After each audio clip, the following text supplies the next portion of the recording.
Ya, pemirsa, saking masifnya latihan ya jelang nanti perayaan 17 Agustus, ini seorang warga di Jakarta membagikan video yang merekam kaca mobilnya yang pecah, diduga akibat tertimpa oleh puing flare pesawat tempur yang sedang berlatih untuk peringatan HUT ke-81.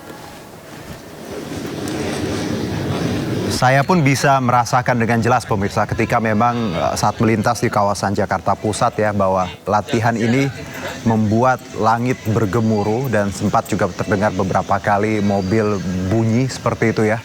Karena dentuman seperti itu dan juga suara yang cukup bising, dan ternyata pada pukul 11 siang waktu Indonesia Barat ya, ini di depan kawasan hotel di Sabang, Jakarta, pemilik mobil menyadari kaca mobilnya pecah saat hendak menuju mobilnya. Berdasarkan informasi yang ia dapat dari petugas, pecahnya kaca diduga akibat tertimpa oleh puing flare pesawat tempur yang berlatih untuk peringatan HUT RI. Lantas pemilik mobil mempertanyakan aspek keselamatan dan meminta ganti rugi atas kejadian tersebut. Namun saat ini unggahan tersebut sudah di-take down oleh pemilik akun.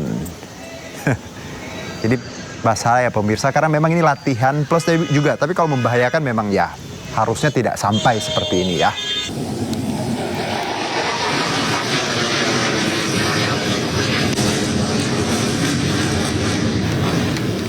Nah, itu tadi pidato Pak Presiden pemirsa pagi tadi, dan kalau kita lihat yang hadir ini sejumlah tokoh menghadiri sidang tahunan MPR dan sidang bersama DPR DPD RI di gedung MPR DPR Senayan, termasuk ada Presiden ke-7 Republik Indonesia Bapak Joko Widodo. Nah, ini adalah momen kedatangan Presiden ke-7 kita, Bapak Joko Widodo, tiba di gedung MPR DPR RI Senayan, Jakarta, Jumat pagi tadi. Nampak Pak Jokowi ya adalah, kalau dari informasi yang kita terima ya, satu-satunya mantan presiden yang hadir di sidang tahunan dan sidang bersama DPR DPD RI tahun ini. Karena kita tahu Pak SBY lagi di Amerika ya. Saya dengar lagi untuk medical treatment something ya, medical check up. Selain Jokowi, Wakil Presiden ke-11 Republik Indonesia juga Bapak Budiono hadir ya, Wapres ke-10 dan ke-12 Bapak Yusuf Kala, serta Wapres ke-13 Bapak Maruf Amin juga hadir untuk ikut menyimak langsung pidato kenegaraan Presiden Prabowo Subianto.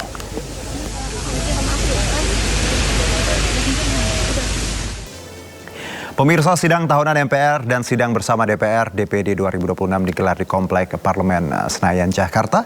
Dalam pembukaan sidang, Ketua MPR RI Ahmad Muzani mencatat kehadiran 629 anggota dari total 732 anggota MPR. Dalam daftar hadir yang dibacakan tercatat sebanyak 103 anggota DPR dan DPD absen dalam agenda penting kenegaraan ini. Meski diwarnai absen sejumlah legislator, Ahmad Muzani menegaskan kehadiran tersebut telah memenuhi syarat kuota sehingga sidang tetap dinyatakan sah untuk dibuka.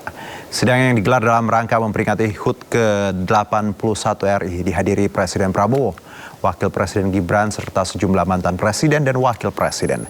Agenda utama sidang meliputi penyampaian laporan kinerja lembaga negara serta pidato kenegaraan presiden.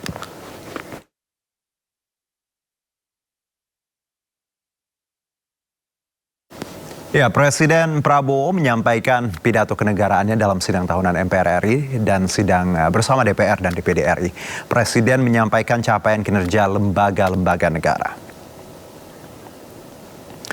Ya, dalam pidatonya pagi tadi pemirsa di Kompleks Parlemen Senayan, Jakarta, Presiden Prabowo menyampaikan sejumlah pencapaian dan juga target di 2027.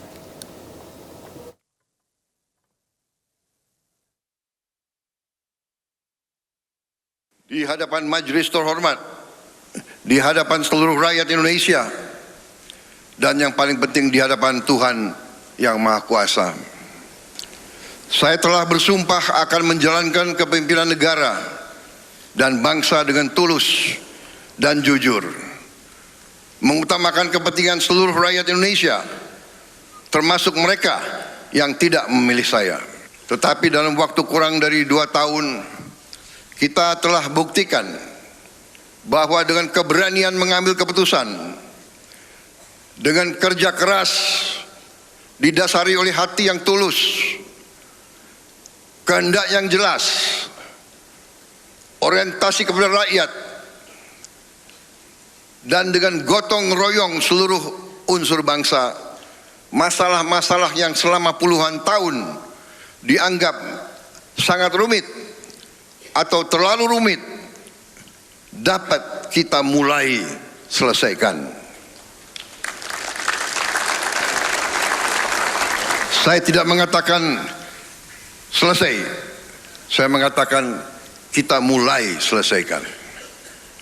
Dalam 21 bulan, tepatnya 663 hari sampai hari ini, pemerintah yang saya pimpin telah memutuskan dan menjalankan 121 kebijakan transformatif untuk menyelesaikan masalah-masalah negara.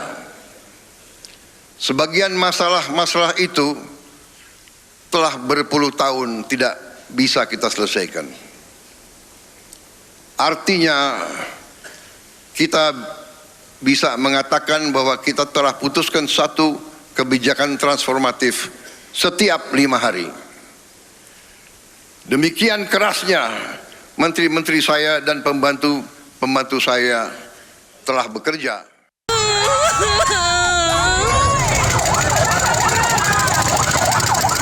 Petugas dibantu warga berusaha mengevakuasi 3 pekerja yang tak sadarkan diri di atas truk krain. Korban yang merupakan pekerja dinas lingkungan hidup tersengat listrik setelah kabin krain menyentuh kabel listrik.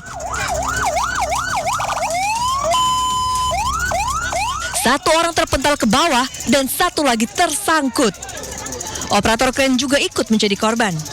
Saat itu, mereka sedang menghias tugu dengan pasang bendera untuk menyambut Hari Kemerdekaan Republik Indonesia. Setelah dievakuasi, ketiga korban dibawa ke Rumah Sakit Umum Daerah Kota Tanjung Balai. Murni kecelakaan kerja karena kami mempersiapkan mengindahkan Kota Tanjung Balai. Jadi pelaku istilahnya pekerja kami itu memang anggota Dinas Lingkungan Hidup yang memang ingin mengindah Kota Tanjung Balai, tapi kronologisnya mungkin karena alat yang kami pakai itu besi agak bersenggolan dengan kabel yang ada, jadi terjadi. Hingga kini, ketiga korban masih dirawat intensif di ruang instalasi gawat darurat karena luka yang cukup serius. Dari Tanjung Balai, Sumatera Utara, Ulil Amri, iNews melaporkan.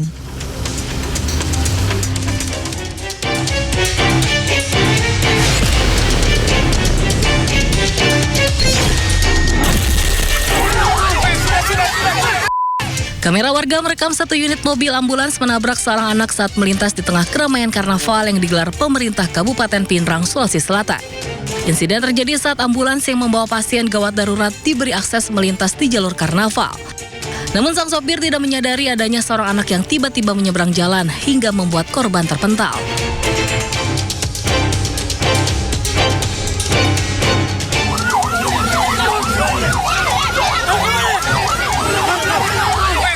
Situasi sempat memanas dan diwarnai ketegangan. Sopir ambulans bahkan sempat mendapat bogaman mentah oleh oknum petugas saat berusaha menghentikan laju kendaraan. Akibat kejadian, korban langsung dievakuasi ke rumah sakit terdekat untuk mendapat perawatan medis. Beruntung korban tidak mengalami luka serius dan dalam kondisi sehat.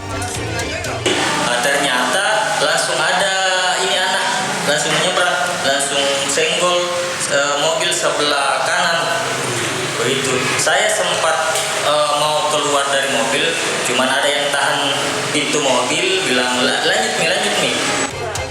Kini kasus kecelakaan telah diselesaikan secara damai dan kekeluargaan.